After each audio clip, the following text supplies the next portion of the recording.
At 2:47 in the morning, on Wednesday, March 4th, 2026, something happened inside the White House Situation Room that has not happened in the modern history of American crisis management. The President of the United States left the room, not for a bathroom break, not for a scheduled intelligence update in a separate secure facility. He left, mid-briefing, while Iranian retaliatory missiles were still being tracked on the screens in front of him. 3 senior administration officials confirmed the departure to separate outlets within 6 hours. None of them used the word meltdown publicly. All 3 of them described what happened in language that meant exactly that. The departure lasted 23 minutes. 23 minutes, during which the chairman of the Joint Chiefs continued the briefing without the commander-in-chief present. 23 minutes during which Secretary of Defense Pete Hegseth made 3 phone calls that his own staff declined to characterize when asked by reporters. 23 minutes during which the USS Abraham Lincoln's flight operations were placed in a holding pattern awaiting presidential authorization for a response that the military had pre-planned and pre-positioned for weeks. 23 minutes that every adversary with access to American signals intelligence, and at least 2 of them have that access, will be studying for the next decade. Because 23 minutes is not a bathroom break. 23 minutes is a president who needed to be alone with something that the Situation Room could not contain. Here is what was on those screens when he left. Iranian ballistic missiles had struck 3 locations simultaneously. Al-Assad Air Base in western Iraq, the facility that houses 2,500 American service members. The base that Iranian missiles struck in January 2020 following the killing of Qasem Soleimani. The base that Kataib Hezbollah had been attacking with rockets for 3 consecutive days before the direct Iranian strike arrived. Ain al-Assad received 14 ballistic missiles in the first salvo. Not the dozen that struck Al Udeid in Qatar in June 2025 in what analysts described as a calibrated face-saving response, in the first salvo alone. The second location was Muwafaq Salti Air Base in Jordan, home to 35 F-15E Strike Eagles that had been repositioned from RAF Lakenheath. Aircraft that exist precisely to project force against the targets Iran was striking back at. The third location was a facility that the American government has not publicly named. Not named means it was either a classified asset, an intelligence collection platform, or an installation whose public identification would reveal capabilities that American planners are not prepared to disclose. All 3 strikes happened within a 7-minute window. 7 minutes, 3 countries. Coordinated launch sequences that Iranian military planners had been preparing since June 2025. Trump had been awake for 19 hours before he walked into that briefing. The day had begun with the Truth Social post that his communications team had spent 45 minutes trying to prevent him from publishing. They failed. The post read, "Iran just made the biggest mistake in its history. We will respond in ways they cannot imagine. Forever means forever." All caps. 3 sentences. Published at 7:14 in the morning before the National Security Council had convened, before the intelligence community had completed its damage assessment, before the State Department had communicated with any allied government about American intentions. The post was seen by every Iranian military commander within minutes. It was seen by every Israeli war planner within minutes. It was seen by every market open in Asia within minutes. Brent crude moved $4 in the 11 minutes following the post. Gold moved $90. The VIX spiked before New York opened. A Truth Social post by the President of the United States moved global commodity markets faster than a Federal Reserve interest rate decision. The CNN arrests happened at 9:47 in the morning. 2 CNN journalists, senior national security correspondent Natasha Bertrand and a producer Michael Conte, were detained by Secret Service agents at the White House press briefing room entrance. Not arrested in the traditional criminal law sense, detained, credentials revoked, access suspended pending review. The stated reason given by White House Press Secretary Caroline Leavitt in a statement issued 22 minutes after the detention was unauthorized disclosure of classified operational information. Unauthorized disclosure of classified operational information is the legal framework the administration used. What Bertrand had actually published at 9:31 that morning was a CNN exclusive citing 3 current and 2 former administration officials describing the Situation Room events of the previous night in detail that the White House had not authorized for public release. The detail that triggered the detention was a single sentence. According to 2 officials present, the president expressed doubt about the proportionality of the planned American response and asked whether the authorization he had previously indicated to military commanders was still operative. Doubt. Proportionality. Whether authorization was still operative. Those 3 concepts published in that sentence in that sequence were the reason 2 journalists were detained at the White House at 9:47 in the morning. The press freedom implications of what happened at 9:47 require 1 full section.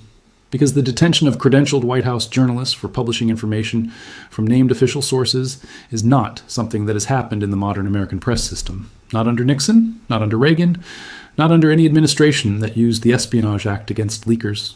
Those actions targeted the sources. This action targeted the journalists. The Committee to Protect Journalists issued an emergency statement within 90 minutes of the detention. The Reporters Committee for Freedom of the Press filed an emergency legal challenge in the District of Columbia Federal Court within 3 hours. The Washington Post, the New York Times, the Associated Press, and Reuters issued a joint statement describing the detentions as an unprecedented assault on the constitutional protections that make independent journalism possible. Unprecedented. That word appeared in all 4 organizations' statements independently.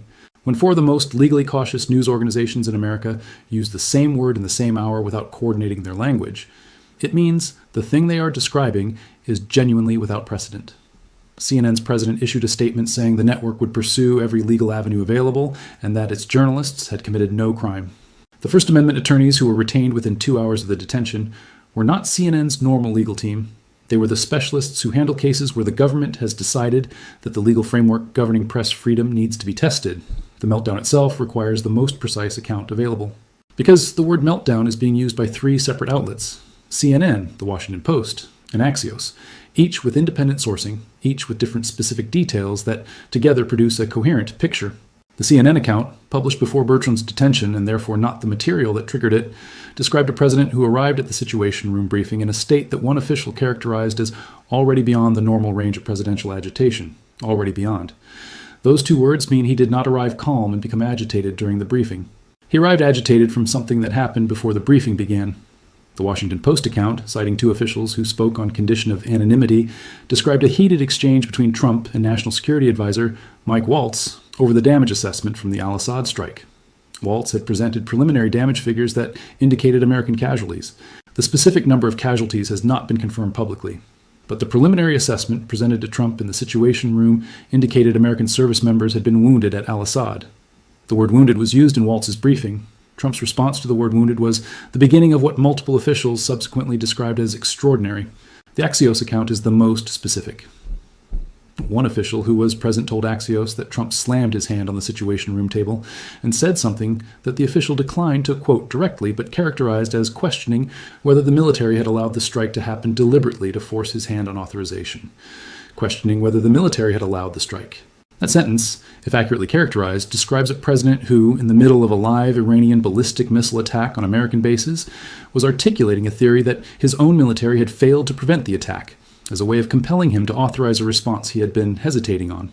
This is the sentence that the White House was most desperate to prevent from appearing in print.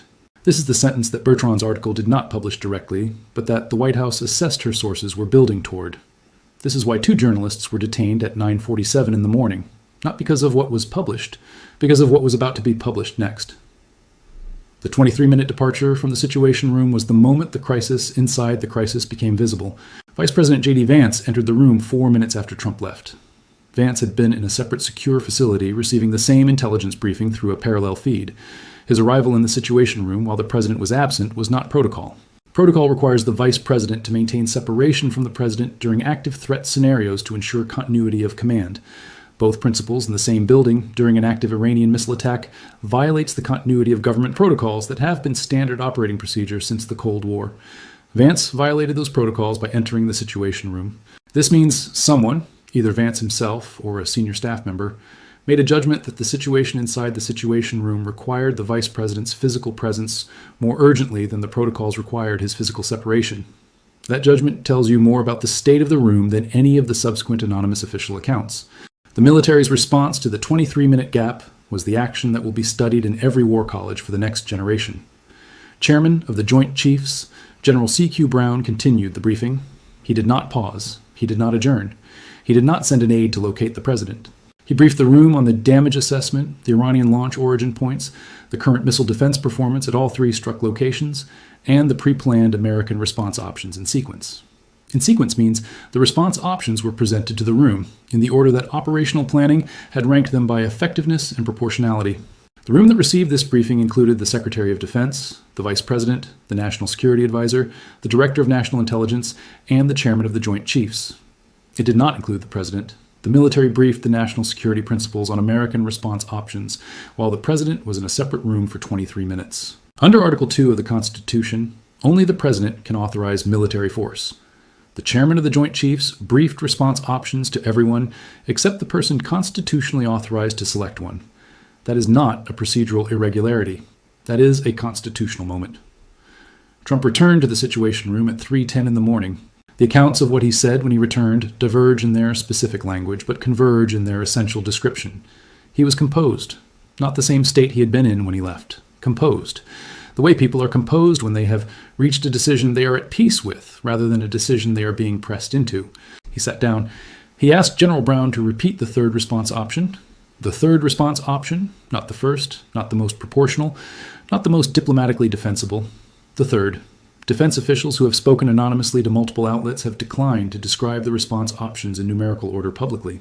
But the language used to characterize the third option by two officials speaking independently to the Washington Post and NBC News used the same phrase, significantly escalatory. Significantly escalatory compared to what Iran had just done, compared to what Operation Midnight Hammer had been in June 2025, compared to anything America had authorized against Iran in the 46 years since the hostage crisis. Trump asked for the third option to be repeated. Then he asked one question: how long does it take to execute? The answer to that question is classified.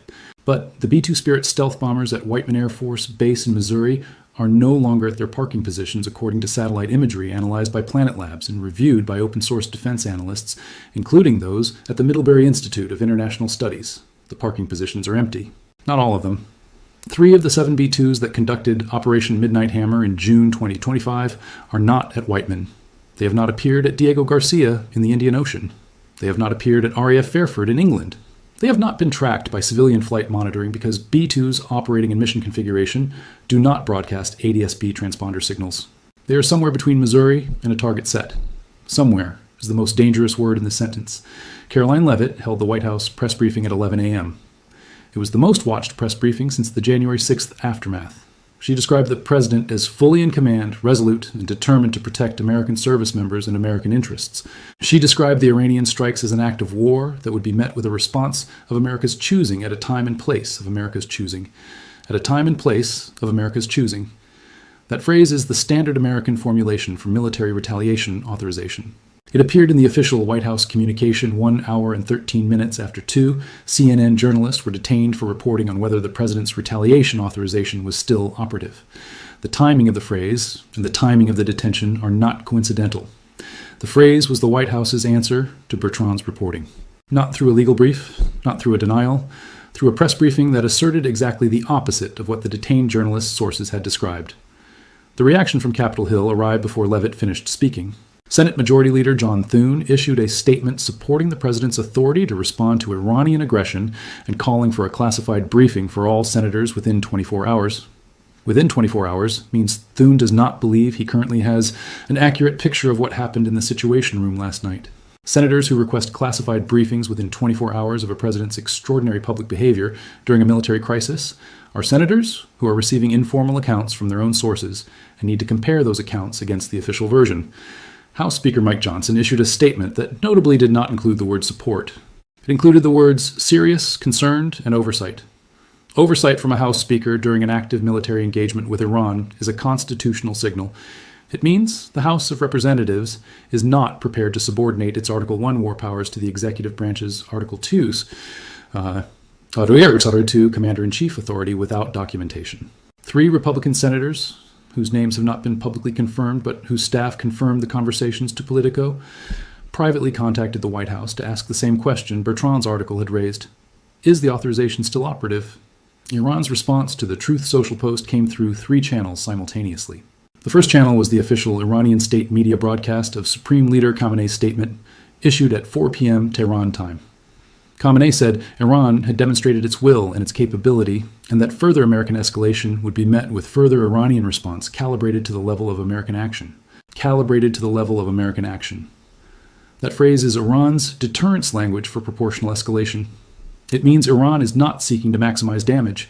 It is seeking to maintain the equation in which every American escalation produces an Iranian escalation, and neither side crosses the threshold that converts the exchange into a war neither can control. The second channel was the Omani back channel. Oman transmitted a message from Tehran to Washington within 2 hours of the strikes that has not been publicly disclosed in its specific content. Two American officials described its general content to Reuters as a communication indicating Iran's continued openness to diplomatic resolution alongside its retaliation. Continue striking and talking simultaneously. This is the most dangerous combination in international crisis management. It means Iran has not chosen between diplomacy and escalation. It is conducting both in parallel, and it is placing the choice of which track determines the outcome entirely on American decision-making. The third channel was the Quds Force operational communication to its proxy network. Stand by for Phase 2 authorization. That communication was intercepted and assessed by American signals intelligence within 90 minutes of the ballistic missile strikes, Phase 2. The activation that happened Tuesday, the 47 Hezbollah rockets, the Kataib attacks on al-Assad, the Houthi Red Sea resumption, was Phase 1. Phase 2 has not been described publicly by American officials in terms of its specific content, but Phase 1 targeted military infrastructure. Iranian graduated escalation doctrine says Phase 2 targets economic infrastructure. Economic infrastructure in the Persian Gulf context means one thing: the Strait of Hormuz. The $300 billion calculation that Trump's own advisors had been presenting to him for weeks returned to the Situation Room briefing in a form that nobody had anticipated, not as a future projection, as a current reality. Brent crude hit $94 per barrel at 6 a.m. New York time on Wednesday, up from $72 3 days earlier.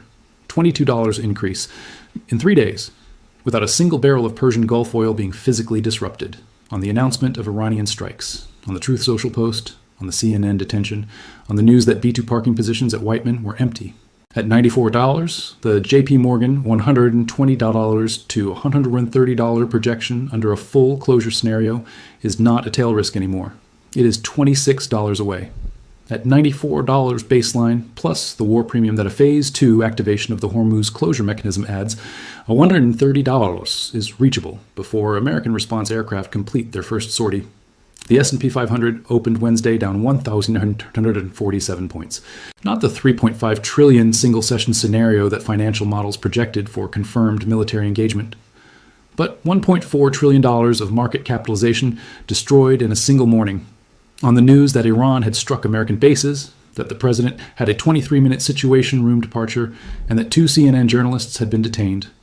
$1.4 trillion from a meltdown and an arrest, not from a strike. The actual strike's market impact is the number that Wednesday's session was a preview of.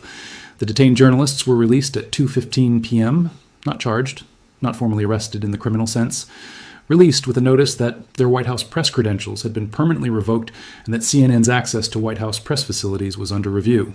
Under review is the administrative mechanism for determining whether an organization whose journalists publish information from official sources about presidential behavior during military crises retains the access that makes that journalism possible. CNN's legal team filed for emergency injunctive relief in federal court at 3:47 p.m., arguing that credential revocation in response to publication of newsworthy information from official sources constitutes prior restraint under the First Amendment. Prior restraint is the legal doctrine the Supreme Court addressed in the Pentagon Papers case in 1971. The court ruled 6-3 that the government could not prevent the New York Times from publishing classified Vietnam War documents. The current case involves not prior restraint of publication, but post-publication revocation of access. A distinction that the federal judiciary has not been asked to rule on in this specific context before. Wednesday, March 4th, 2026, is the day that question enters the American legal system. The Republican Party's internal fracture over the meltdown reporting became visible by Wednesday afternoon. Senator Rand Paul of Kentucky issued a statement calling the journalist detentions a dangerous precedent and the reported Situation Room behavior deeply concerning. Deeply concerning from a Republican senator about a Republican president during an active military exchange with Iran is not standard partisan language. It is the language of a senator who has received private briefings from sources close to the events and is communicating to his colleagues that the official account and the actual account diverge in ways that require attention. Senator Tom Cotton of Arkansas issued a statement that described the Iranian strikes as an act of war requiring maximum American response and made no reference to the journalist detentions or the reported presidential behavior. Maximum response. That phrase from Cotton aligned with the third response option that Trump had asked General Brown to repeat at 3:10 a.m. The Republican Party is not divided on whether to respond to Iran. It is divided on whether the president who is doing the responding was in the appropriate state to be making those decisions at 3:10 in the morning. That division is the most dangerous domestic political development of the entire crisis. More dangerous than the Iranian strikes. More dangerous than the Hezbollah rockets. More dangerous than the Houthi Red Sea resumption. because a divided Congress during an active military exchange creates authorization uncertainty that adversaries exploit. J.D. Vance appeared on Fox News at 6 p.m., not the Sunday shows, not a formal press conference, Fox News at 6 p.m. on a Wednesday. That timing and venue is a specific communication. It means the White House assessed that the Fox News audience, the core Trump political base, needed to hear a reassurance message before Wednesday's news cycle closed. Reassurance messages delivered by vice presidents on cable news during active military exchanges happen when the principal's public image during the crisis requires supplementation.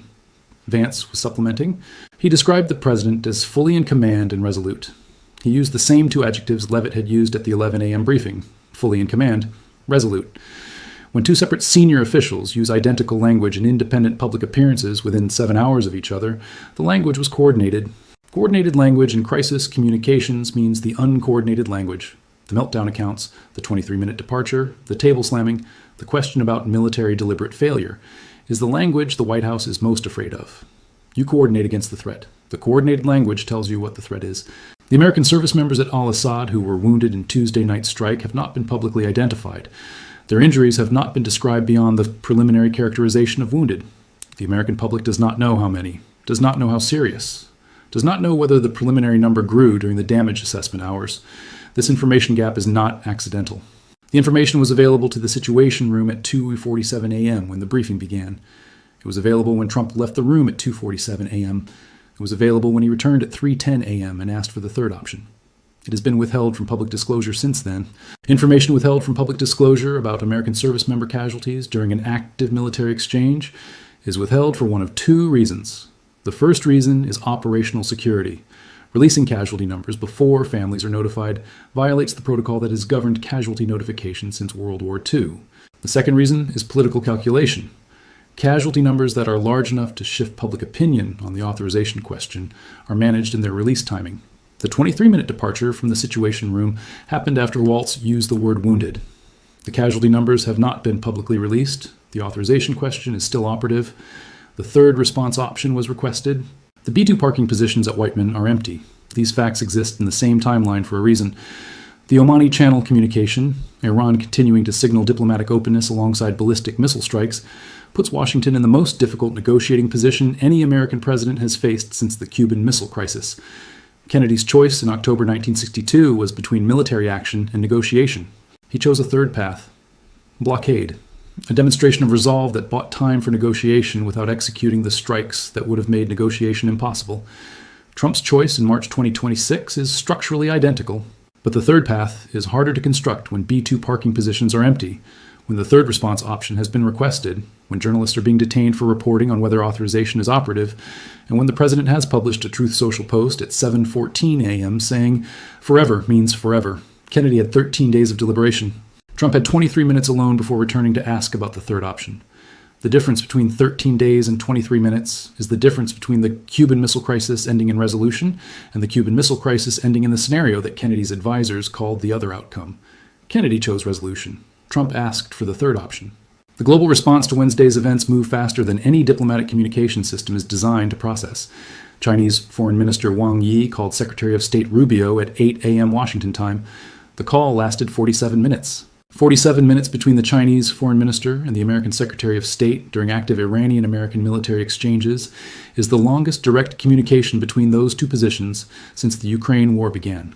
The readout from the Chinese Foreign Ministry said Wang Yi urged de-escalation and expressed serious concern about regional stability. The readout from the State Department said Rubio reaffirmed America's right to self-defense and its commitment to protecting American service members. Two readouts from the same 47-minute call that do not share a single substantive phrase in common. When the American and Chinese readouts from a crisis call share no language, both governments are communicating to their domestic audiences rather than to each other. The 47-minute call was not a negotiation. It was two governments establishing their public positions for what comes after the third response option is executed. The CNN detention and the B-2 movements happened on the same morning. This is the fact that the White House's coordinated language is most desperate to prevent from being analyzed together. Because analyzed together, they tell a story that fully in command and resolute cannot contain. The journalists were detained because reporting on presidential doubt during retaliation, authorization, was politically intolerable. The B-2s moved because the third option was requested at 3:10 a.m. Both things are true simultaneously. A president who expressed doubt sufficient to cause a 23-minute situation room departure also requested the most escalatory available response option 23 minutes later. Doubt followed immediately by maximum escalation is not the behavior of a commander in command. It is the behavior of a commander who resolved his doubt by choosing the largest available option rather than the most considered one. The difference between those two decision-making processes is the difference between the third response option being executed with a strategy and the third response option being executed as a reaction. Strategies have objectives. Reactions have targets. At 11:47 p.m. on Wednesday night, Trump posted again on Truth Social. The post was 4 words. Watch what happens next. 4 words. No context, no policy description, no timeline, no explanation. The same economy of language that produced forever means forever 16 hours earlier. Watch what happens next. The B-2 parking positions at Whiteman are empty. The Iranian strikes in Al-Assad, Muwafaq Salti, and the unnamed third location are in the damage assessment record. The wounded service members are in the casualty reporting system. The CNN journalists are out of the White House, their credentials revoked, their next story still being written. The Omani channel is still open. Iran is still talking and still striking simultaneously. The polymarket probability of American strikes on Iran by June 2026 closed Wednesday at 84%, 14 percentage points in a single day. From a meltdown and an arrest, and 4 words on Truth Social at 11:47 p.m. The tankers in the Strait of Hormuz are still moving through 3 kilometers of water. Brent crude at $94, rising. Gold at $5,280, rising. 40,000 Americans across 19 locations, maintaining Delta Level Force protection posture. The wounded at Al-Assad, waiting for the casualty notification process to complete before their families are told. The third response option, somewhere between Missouri and a target set, and a president who spent 23 minutes alone in the most consequential silence of his presidency before returning to the room and asking for the option that nobody was recommending. Watch what happens next. Nobody will announce it in advance. But the parking positions at Whiteman are empty. And empty parking positions at Whiteman have only ever meant one thing: